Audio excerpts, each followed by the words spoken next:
Sa video ito guys, kung nagla-live ka na, may papakita ko sa iyo na makakadagdag ng viewers diyan sa live mo. Kasi ganito 'yan.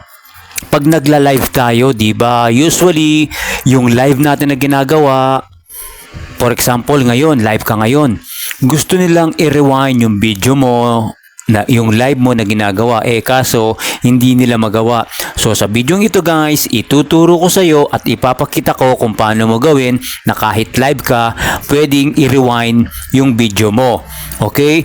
So uulitin ko lang, yung live na nagla-live ka ngayon, kasi yung mga ibang followers natin, mga ibang viewers, kapapasok lang nila, hindi nila naumpisahan yung live natin. Para mas maintindihan nila, pwede nilang ma-rewind yun. Okay, so papakita ko sa inyo kung paano gagawin yun. Pupunta tayo sa Facebook tapos magla-live tayo. Okay, so proceed na tayo doon. Okay, next slide tayo. Okay, nandito tayo ngayon sa Facebook. Okay, nandito tayo sa Facebook call natin ha. Okay, scroll natin pataas. Pupunta tayo dito sa live. Ayan, ayan live, pindutin natin ng live. Okay, ayan, napindot ko na yung live guys. Okay, so pipindutin mo yung tatlong hamburger sign sa baba, yung settings niya. Ayun,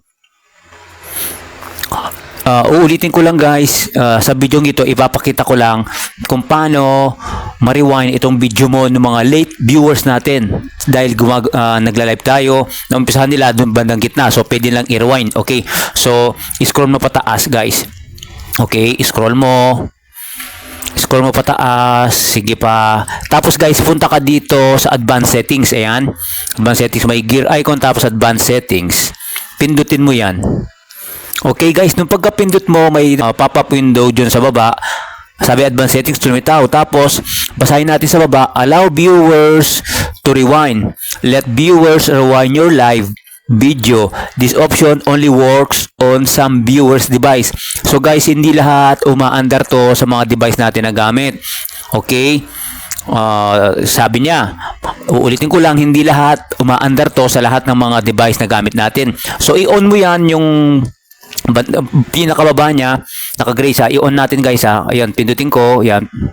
Pinindit ko na nagkulay blue. Okay, meaning pwede nang i-rewind yung live natin na ginagawa. Kasi minsan kumahaba yung live natin, tapos yung ibang late viewers gusto nilang umpisahan yung video natin na ginagawang live. So i-done mo. Okay, i-done. Ayan yung done. Pindutin natin yung done. Sa baba rin yung done. Pindutin mo. Okay. Nung pagka-pindot mo guys, gusto mong ibalik doon sa camera, scroll down mo lang ganun ha. Yun, in-scroll down ko na. Ayun guys, ganun lang siya kadali kung paano i-on yung rewind button para yung mga nakakapanood ng live mo ay pwede na lang balikan dun sa pinakauna. At least yung video o ginagawa mong live ay maintindihan nila.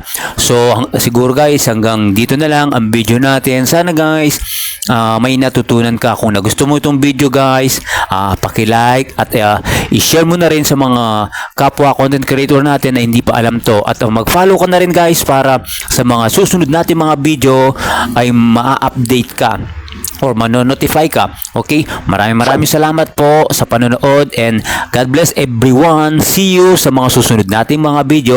Bye-bye. Thank you po.